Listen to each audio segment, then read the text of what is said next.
Hey Nail Techs, it's Jill Wright with nailtechevent.com, bringing you another business tip of the day.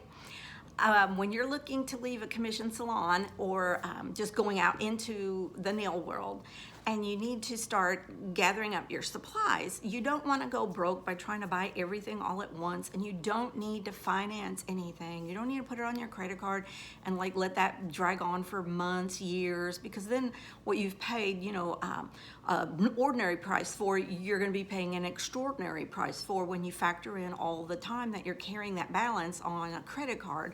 I don't do credit cards. I pay cash wherever I go. If I have a debit card, it's worked for almost 20 years, just having a debit card. Have had no credit cards, and I just use that when I go to places.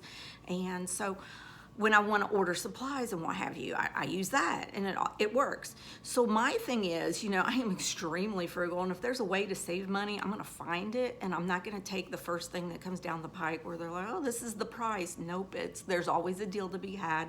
It's just a matter of having patience and deploying patience. So start a list of things that you're going to need, cuticle sticks, cotton, acetone.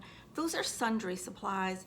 Look for them on sale like at your local Sally's. You can get those anywhere, or online distributor that just sells a lot of cheap sundry stuff. I wait for deals and I'll stock up then, because when you stock up, you buy in bulk, and when you buy in bulk, you get like a better price break. So you want to get in the habit of having money set aside, cash with you, whatever. You want to have money set aside so that when the deals do suddenly drop on you, then you can just be like jumping on those deals. If you wait, like I've seen a lot of nail techs do it, and I never understood it, but they do.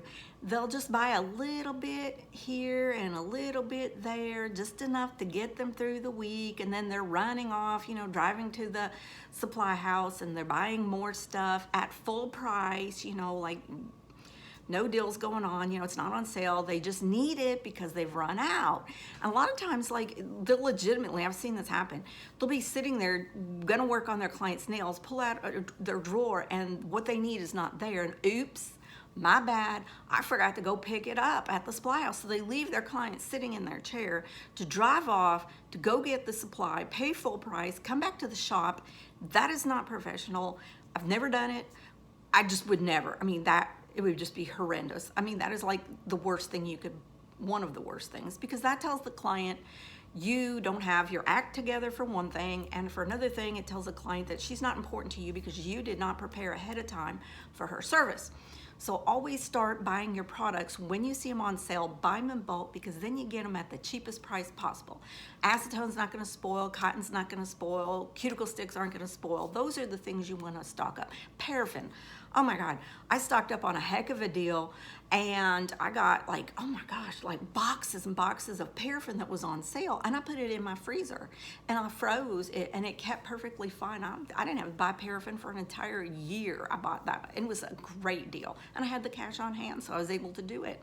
So that is my tip to you all just starting out. You want to start, before you leave whatever job you're working, you just start slowly building up your supplies. You don't want to go all in and go in the hole. So just bit by bit, start gathering up. When you see a good deal on like gel polish, like a base and a top coat, what have you, stock up. You can store that. Look on the little bottles on the back, and also lotion bottles will have, it looks like a little jar with the lid coming open, and inside there, that little diagram of a jar with the lid coming open, there's numbers. It'll usually say like 12 MO. That means 12 months. That's the shelf life for that product, is 12 months. And so just look on the products that you're about to buy and see when the shelf life is, because you don't want to buy something that's going to expire before you get to use it. And that is my business tip of the day for you all. And I love y'all. I appreciate you watching, and we'll be back with another business tip soon. Peace out, nail techs.